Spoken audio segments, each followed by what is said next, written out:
So what I'm seeing now, as I look at the end of Canto 5, the Godheads of the little life, all those mischievous beings who are tricking and teasing us. Nevertheless, Sri Aurobindo tells us that, he tells us on page 167, that what Aswapati was seeing there in that dark netherworld, he says it's only a provisional scheme. It's not the way things really are. No? It's just a false appearance sketched by our senses. No? And in the rest of that following section, he tells us that all this is a preparation for another state, something much more wonderful. So, page 171 onwards, there's this one of Sri Aurobindo's wonderful prophecies about how our present state will be changed.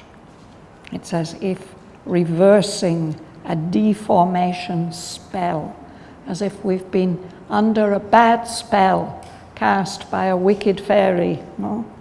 But it will change. We will be released from the black magic of the night. And we shall learn at last who lived within unseen. And we shall kneel adoring the enthroned child Godhead, trembling with beauty and delight and love. But before that can happen, we have to achieve the Spirit's ascent.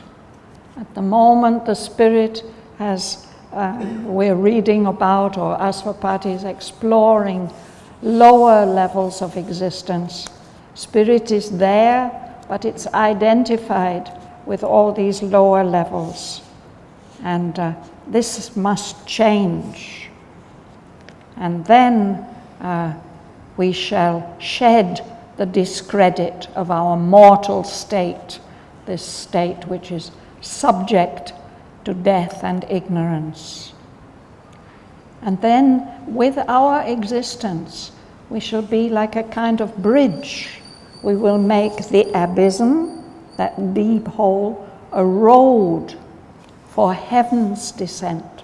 The very highest truths will come down into the depths, and we will acquaint our depths with the supernal ray, the highest ray from above, and we'll cut through the darkness with the mystic fire. It's one of these very inspiring passages, prophetic passages in the poem. And then we read this short transitional section on page 172, how Aswapati left that realm of the little life and the Godheads of the little life, and he traveled through these intermediate spaces, the natal mists. And that's a very unpleasant passage. He has to pass through a hostile mass of dead and staring eyes. And all around him is this glimmering darkness, peopled with shadowy and misleading shapes. He's passing through the vague, inconscious, dark, and measureless cave. His only sunlight was his spirit's flame, the aspiration and will of his Spirit. That's the only light that can allow him to pass through that shadowy, threatening realm. And then this first section of Canto 6, which leads us into a new realm, the kingdoms and godheads of the greater life. First he has to, it's as if he's emerging from a dark tunnel. And it's a very strange realm of things that come into existence and go out of existence. At the break on page 175, we read that nothing was solid, nothing felt complete. All was unsafe, miraculous, and half true. It seemed a realm of lives that had no base. But then if we read on from there, from the break at page 175, we see that there's some progression, not a realm that's not quite so dark. Then dawned a greater seeking, broadened sky, a journey under wings of brooding force. First came the kingdom of the morning star. A twilight beauty trembled under its spear, and the throb of promise of a wider life. Then slowly rose a great and doubting sun, and in its light she made of itself a world. A spirit was there that sought for its own deep self, yet was content with fragments pushed in front and parts of living that belied the whole, but pieced together might one day be true. Yet something seemed to be achieved at last. A growing volume of the will to be, a text of living and a graph of force, a script of acts, a song of conscious forms burdened with meanings fugitive from thought's grasp and crowded with undertones of life's rhythmic cry, could write itself on the hearts of living things. In an outbreak of the might of secret spirit, in life and matter's answer of delight, some face of deathless beauty could be caught that gave immortality to a moment's joy. Some word that could incarnate highest truth leaped out from a chance tension of the soul. Some hue of the absolute could fall on life. Some glory of knowledge and intuitive sight, some passion of the rapturous heart of love. A hierophant of the bodiless secrecy interned in an unseen spiritual sheath.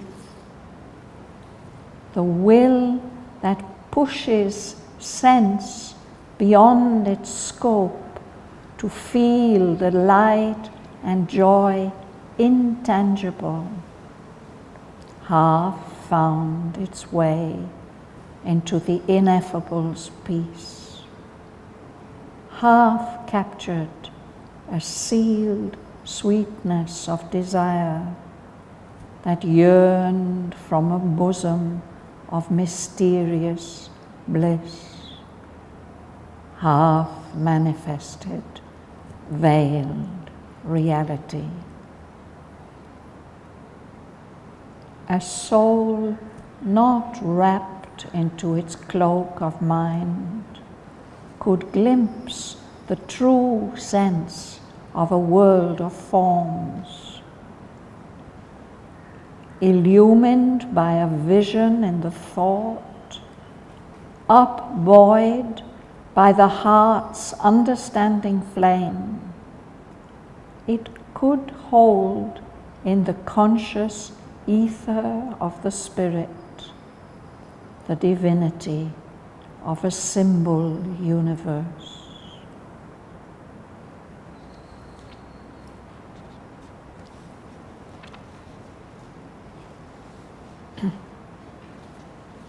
So if we look carefully, it's very interesting to see how step by step Sri Aurobindo outlines a very detailed map of this journey. But it's difficult for us to follow. We can see that, oh, here's a new stage and a new stage and a new stage. But to really grasp and understand what King Aswapati is experiencing, it's not so easy for us. So, but anyway, he has passed through this transition from the lower levels of the little life. Somehow there's been a transition to the beginnings of a greater life. The dawn on page 175 at the break. There's a dawn of a greater seeking, a broader sky, and a journey under wings of brooding force. So there's some protective power which is protecting this realm and will enable it to give birth to new things.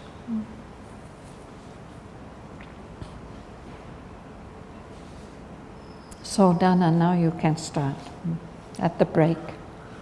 Then dawned a greater seeking, broad in the sky, a journey under wings of brooding force.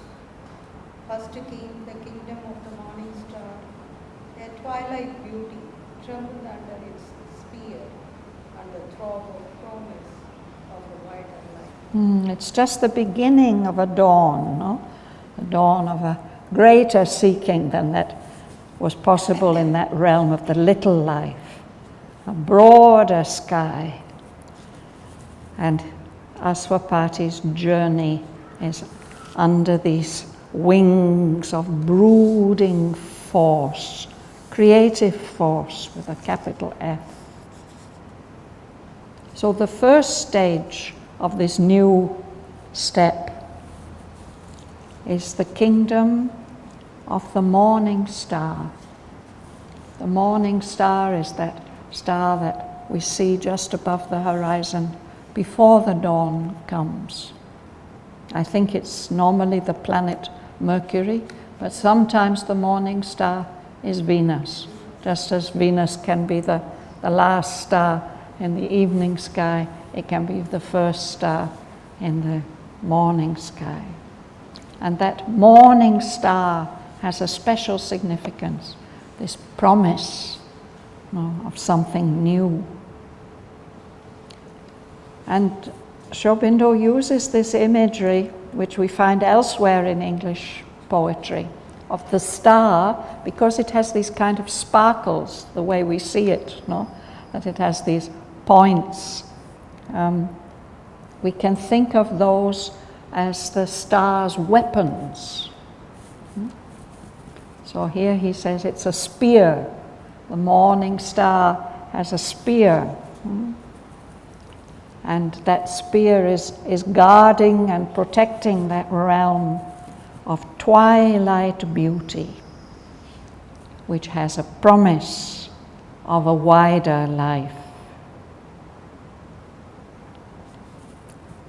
That's just one of these short transitional passages. Kamala. Then slowly rose a great and doubting sun, and in its light she made observe a word. A spirit was there, that sighed for its own deep self. It was concerned with fragments, pushed and tried, and parts of living that will leave the whole.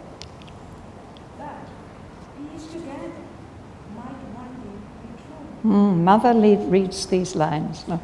It's so beautiful to hear her reading this promise. So after that twilight beauty of the morning star, slowly there rises this sun, a great sun, but it's still a doubting sun. It's not totally sure of itself. No?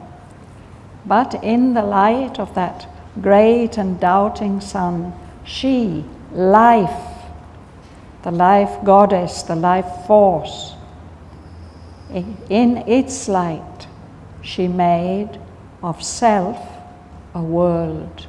It's a new level of conscious self.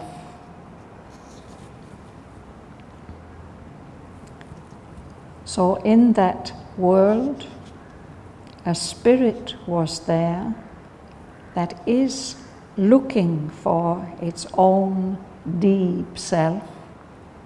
But at first, it's content with fragments, just little bits, which get pushed to the forefront.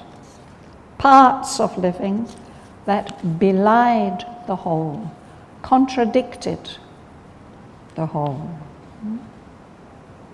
But if they were pieced together in the right order, like a jigsaw puzzle, might one day be true.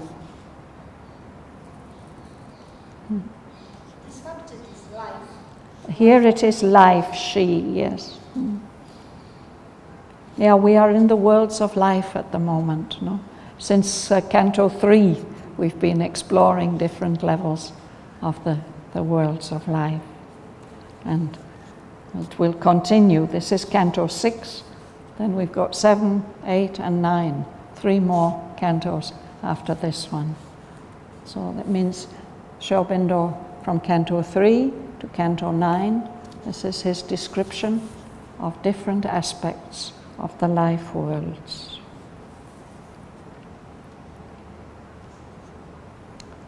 Antim, would you read? Yet something seemed to be achieved at last. A growing volume of the will to be, a text of living and a graph of force, a script of acts, a song of conscious forms, burdened with meanings, fugitive from thought's grasp, and crowded with undertones of life's rhythmic cry, could write itself on the hearts of living things. So this is a new development. Some new step has started, has been achieved at last. And this brings about this growing volume of the will to be. We can think of turning the volume up on the player, or we can think of an amount of things, no? Greater volume. But what there's a greater volume of is life's will to be. It was so doubtful before, no? We were in a realm of lives that seemed to have no base. Now there's something that really seems to want to live and to be developing formulas that make living possible. a text, like the text of a play, and a graph of force, a diagram that shows what the different forces are, a script of acts, as if the beings of those worlds are the actors, but now they have a drama to act out, and even a song of conscious forms, maybe like birds in the early morning, you know. It's so nice in the early morning. One by one the birds wake up, they sing their song, you know? A song of conscious forms, and that song is burdened with meanings, but our thought can't catch the meanings. There are meanings there in those songs, but they are fugitive, they run away from the grasp of thought. But they're also crowded with undertones of life's rhythmic cry. There are singers in Auroville who can do this special undertone singing and overtone singing. It's really remarkable, quite different from what we normally hear. No? So undertones, they're not so prominent, but they give so much depth to the meaning. So all these things together, this growing volume of the will to be, this text of living, this graph of force, this script of acts, this song of conscious forms, all together they could write itself. This is the song, no? Could write itself on the hearts of living things. So that brings another new development. Alice, would you read? What line? Line 97, 98. In an outbreak of the might of secret spirit, in life, matter's answer of delight, some face of deathless beauty could be caught that gave immortality to a moment's joy. Some word that could incarnate highest truth, leaped out from chance tension of the soul. Some hue of the absolute could fall on life. Some glory of knowledge and intuitive sight. Some passion of the rapturous heart of love. So this is new and greater developments in the possibilities of life.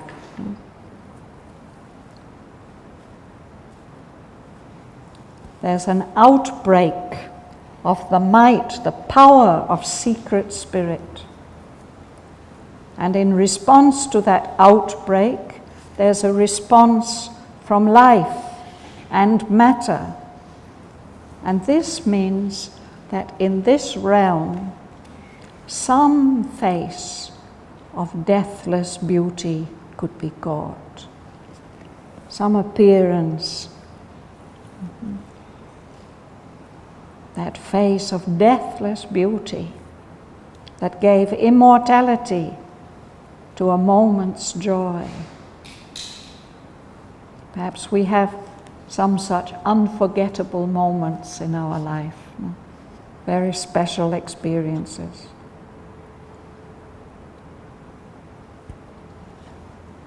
Some face of deathless beauty, and then some word could be expressed in some creative word that could incarnate, give a body to higher truth. These things are leaping out from an apparently chance tension of the soul. Some hue, some color, some shade of the Absolute could fall on life. Some glory of knowledge and intuitive sight, some beginning of real knowing, and some intense feeling, some passion of the rapturous heart of love.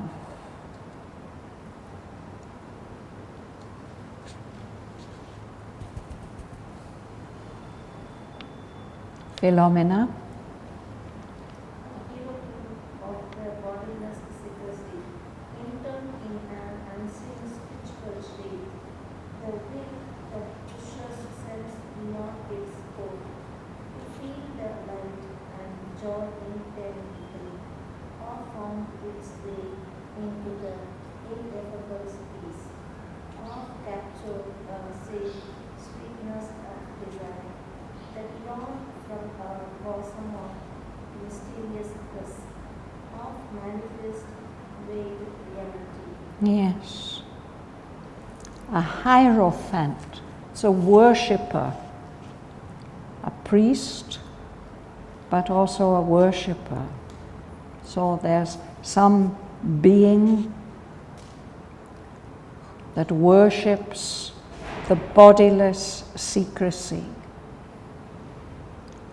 That bodiless secrecy which is interned, as if imprisoned within, in an unseen spiritual sheath.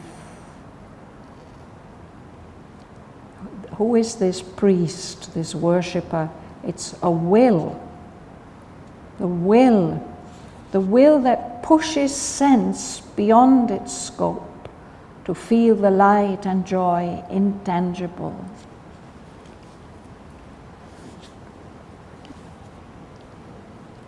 Our senses are very important tools for us, no? But if there's an inner will of the spirit to go beyond just the sense, beyond the physical experience, to what is behind, no? Pushes sense beyond its usual scope to feel a light and a joy that can't be detected by the senses. So this will half found its way into the peace of the ineffable, the divine in his inexpressible state. Half captured, a sealed up secret sweetness of desire, a kind of divine desire that's yearning from a bosom of mysterious bliss. Half manifested, veiled reality. Something is beginning to emerge under these wings of brooding force.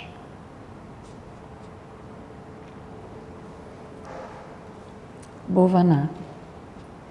A soul not wrapped into its hold of mind could glimpse the true sense of a world of forms, illuminated by a vision in the thought, upbuoyed by the heart's understanding flame. It could hold in the conscious leader of the spirit the divinity of a single universe.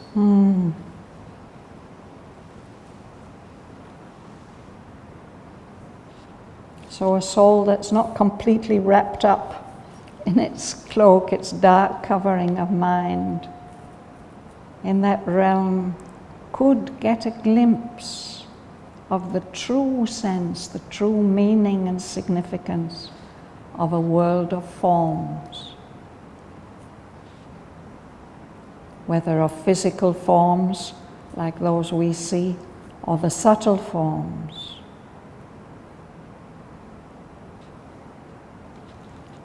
That soul illumined by a vision in the thought, buoyed, lifted up and supported by the understanding flame of the heart,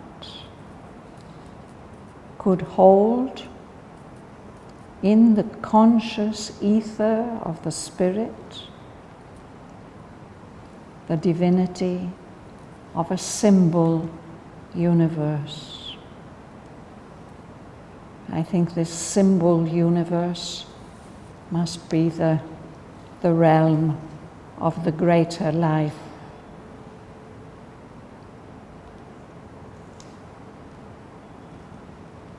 It seems to be brought into existence by this vision of this will, this soul.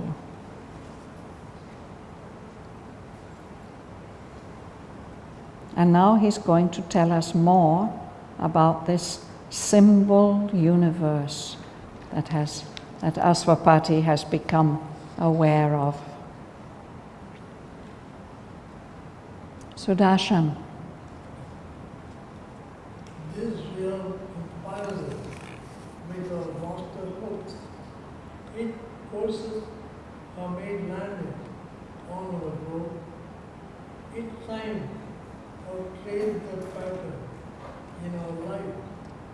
It lends a foreign moment to our faith. Its errant wave motive our life I serve. All that we seek for is prefigured there. Lord, we have not known nor ever sought. It one day will be born in your heart. That the timeless fulfill itself in peace. Yes. So this realm, the realm, this symbol universe of the greater life, that's where all our vaster hopes come from. The fact that we can even conceive of the possibility of a divine life in the material world, it comes from there. And the forces of that greater life have made landings on our globe. We have intuitions, or there are legends and ideas of beings from other planets coming and making landings here on Earth. These are maybe just hints of the way in which the influences from other planes of existence affect us here. So signs of that realm have traced their patterns in our lives. The influence of that realm lends a sovereign movement to our fate. We're not doubtful and hesitant anymore. There's that strong, vital push from the life worlds, from the higher life worlds. And if there are just a few waves coming, wandering from that world, they lift up our life into a great high surge. Everything that we are seeking for, all the things we dream of, is prefigured in that world. It already exists there in some form. Everything that we seek for, and everything that we haven't known about, haven't dreamed about, and we've never sought for, all those things which must one day be born in our human hearts, so that the timeless may fulfill itself in things. There's so much more to be manifested in this universe of ours.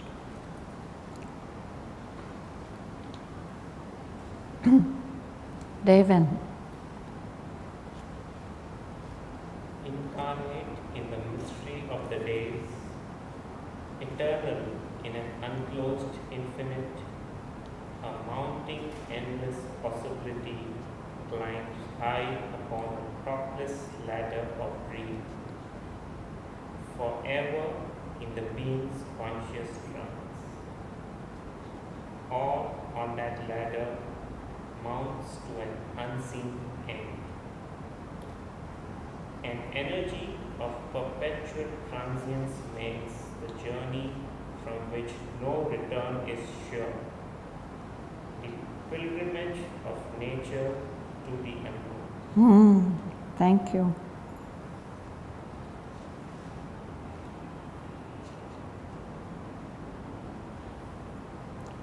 So the subject of this sentence is this energy. This energy is incarnate. It takes a body in the mystery of the days, in the passage of time. It's eternal in an unclosed infinite, a state that there's no boundaries to. So there's this mounting, endless possibility, step by step, up this topless ladder of dreams. It's going higher and higher and higher in the being's conscious trance. It reminds me of Sri Aurobindo saying that maybe we have a goal, we think of the supermind, but it may not have any meaning to assign a goal to this journey that we are on. There may never be an end, an endless journey up this topless ladder of dream. The being, there's no limits to the dreams of the being. Everything on that ladder of conscious trance is mounting, going on, climbing up to an end which can't be foreseen. An energy of perpetual transience. That energy is always changing forms and taking on new aspects. And it's on a perpetual pilgrimage, the journey from which no return is sure. It's not that you're going to reach the temple on the hill and then you go back home.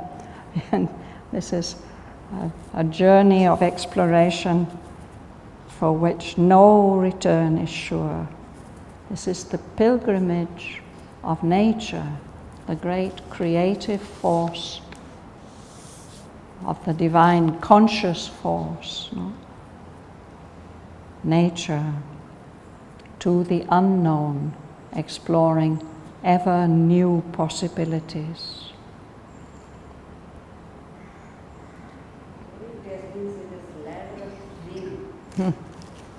Well, Ashwapati is climbing a kind of ladder, isn't he? This stair. So, but it says this ladder, each of these levels or rungs, it's formed from the dreams of the spirit. So there's no end to those dreams. So that ladder is topless.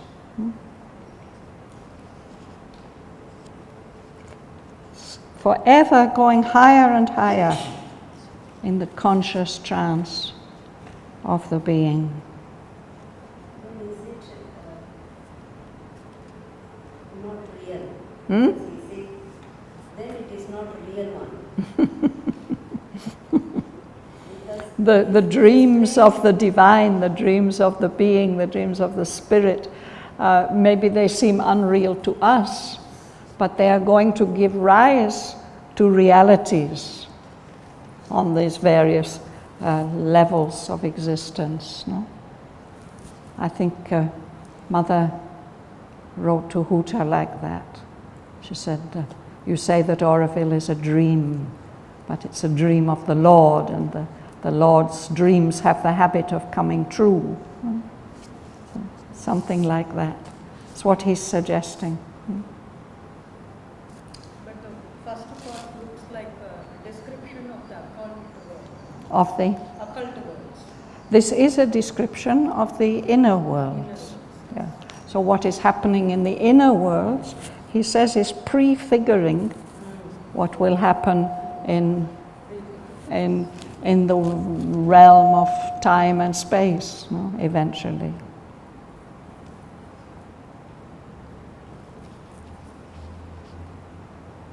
Alexander.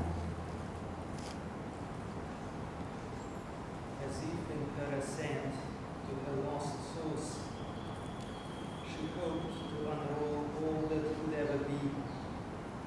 Her high procession moves from stage to stage, a progress leap from sight to greater sight, a process march from form to ampler form, a caravan of the inexhaustible formations of a boundless thought and force. Yes. So what is happening is that this great creative goddess, the life goddess, she's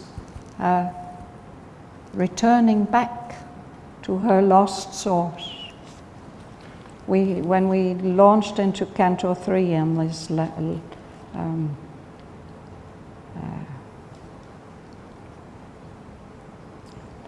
let me find the place.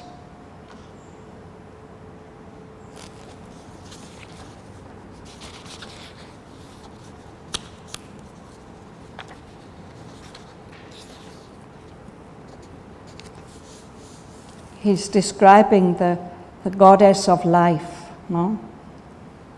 And one of the things that happens, aspiring to heaven, I'm reading on page 118, just before the break. Aspiring to heaven, she turns her steps towards hell. Chance she has chosen, and danger for playfellows. Fate's dreadful swing she has taken for cradle and seat. Yet, pure and bright from the timeless was her birth. A lost world rapture lingers in her eyes. Her moods are faces of the infinite. Beauty and happiness are her native right, and endless bliss is her eternal home.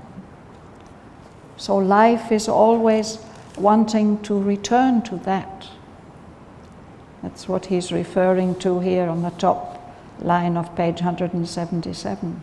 Her ascent to her lost source. And on the way, she wants to unroll all that could ever be, all possibilities. And it's as if she's moving with all these possibilities. Her high procession moves from stage to stage. A progress leap from sight, something is seen, understood, realized, and leaps to greater sight. A process march from form to ampler form, a more complex and complete form. So all these achievements of the life goddess, it forms, he says, a caravan of the inexhaustible formations of a boundless thought and force. There's no limit to her. Her thought and her force.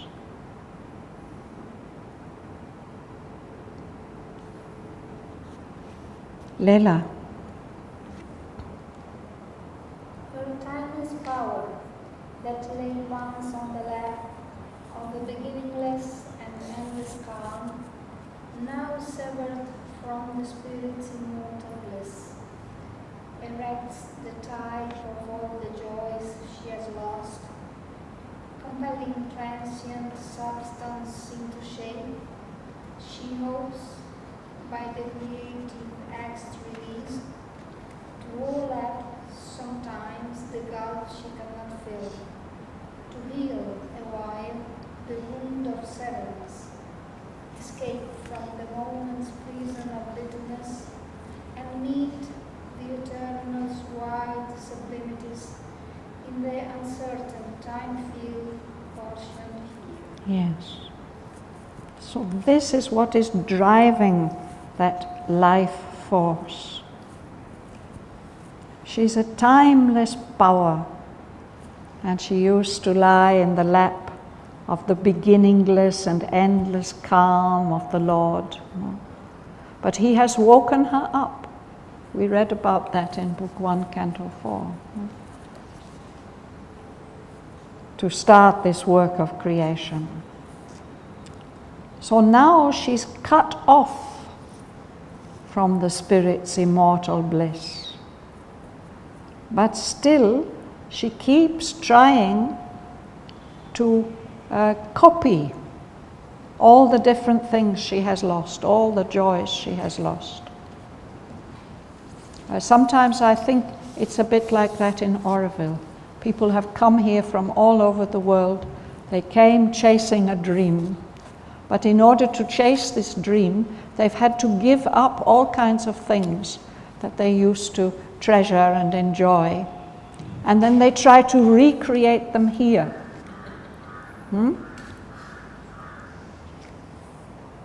So it's something like that. She's erecting the type of all the joys she has lost. And in the process, this creative life force is compelling transient substance into shape, into forms. She hopes by the release this creative act gives, that somehow she can overleap that gulf between where she is and that wonderful source she has lost. She can't fill that gulf, but perhaps she can, through some act of creative force, overleap that huge gap and to heal this painful wound of separation. Severance, it means separation. Perhaps through her creativity, she can escape from the moment's prison of littleness and meet the eternal's wide sublimities, even here in this uncertain time field here, which has been apportioned to her for now. It seems like wishful thinking, no? But he goes on, he says, almost she nears, she almost achieves what never can be attained. She almost does it. She has this great gift. She manages to shut eternity into an hour. People have an experience of eternity in the hours. Sri Aurobindo's written a poem about it. She can fill a little soul with the infinite.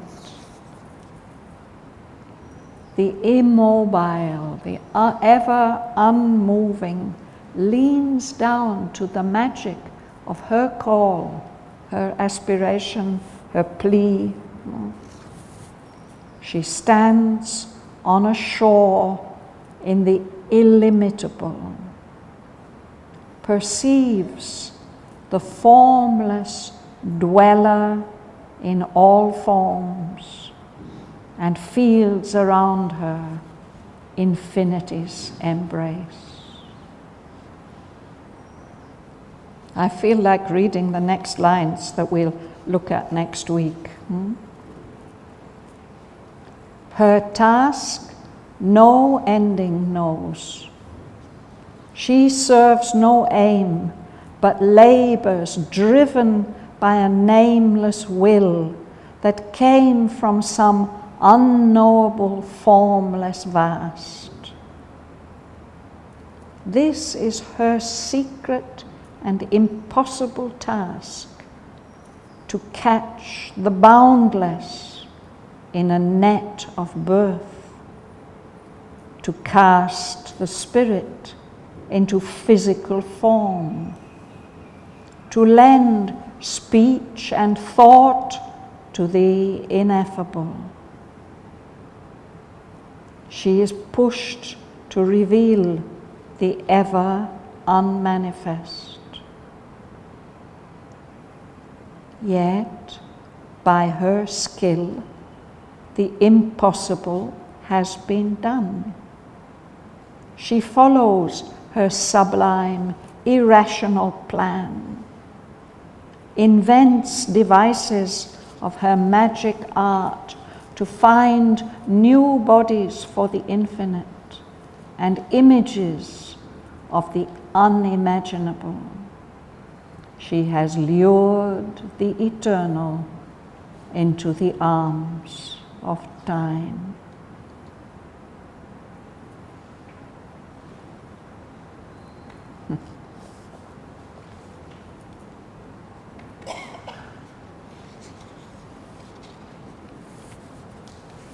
So much spiritual effort has been turned away from life. But Sri Aurobindo won't let us do that. He goes on honoring life with all its imperfections. Still, it is such a great power. He won't let us turn away from it.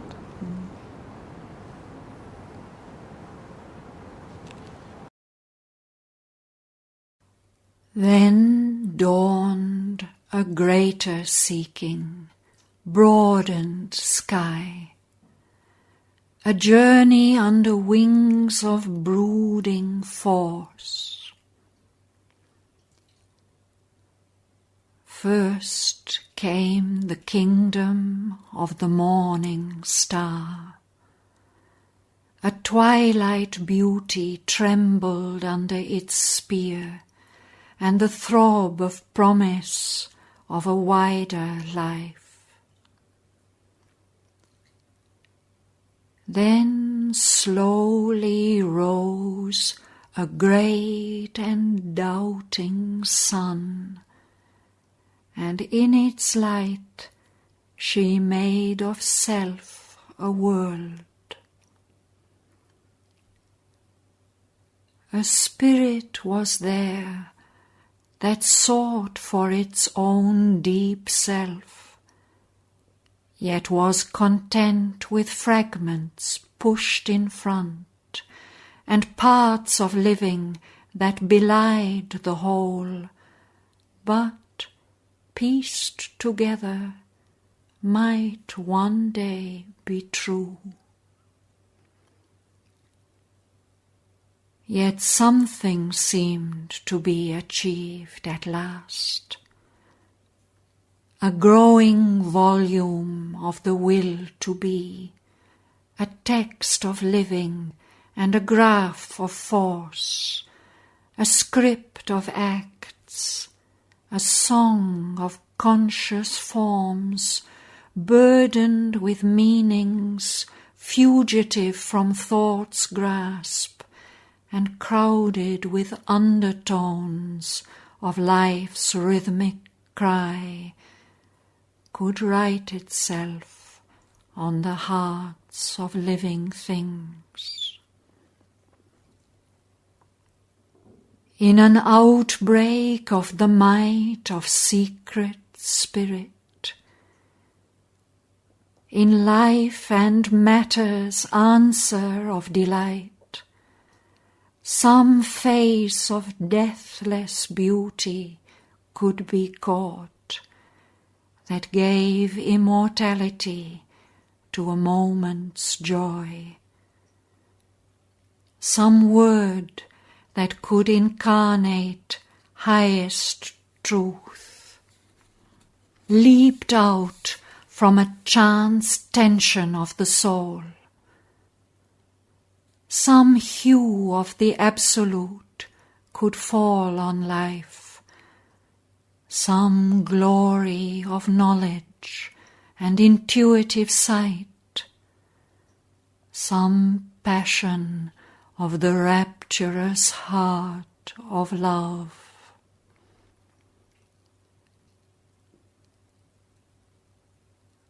A hierophant of the bodiless secrecy interned in an unseen spiritual sheath. The will that pushes sense beyond its scope to feel the light and joy intangible, half found its way into the ineffable's peace, half captured a sealed sweetness of desire that yearned from a bosom of mysterious bliss, half manifested, veiled reality. A soul not wrapped into its cloak of mind could glimpse the true sense of a world of forms. Illumined by a vision in the thought, upbuoyed by the heart's understanding flame, it could hold in the conscious ether of the spirit the divinity of a symbol universe.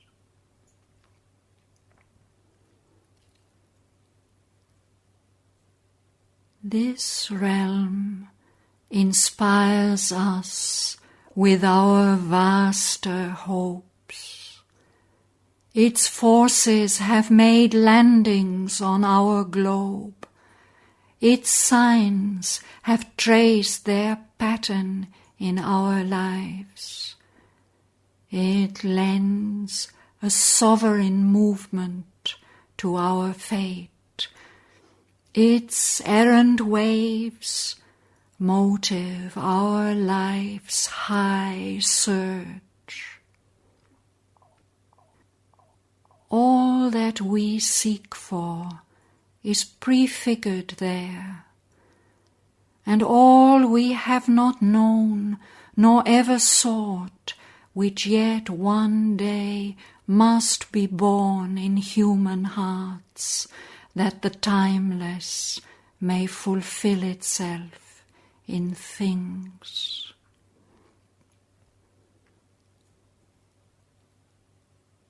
Incarnate in the mystery of the days, eternal in an unclosed infinite, a mounting endless possibility climbs high upon a topless ladder of dream, forever in the being's conscious trance.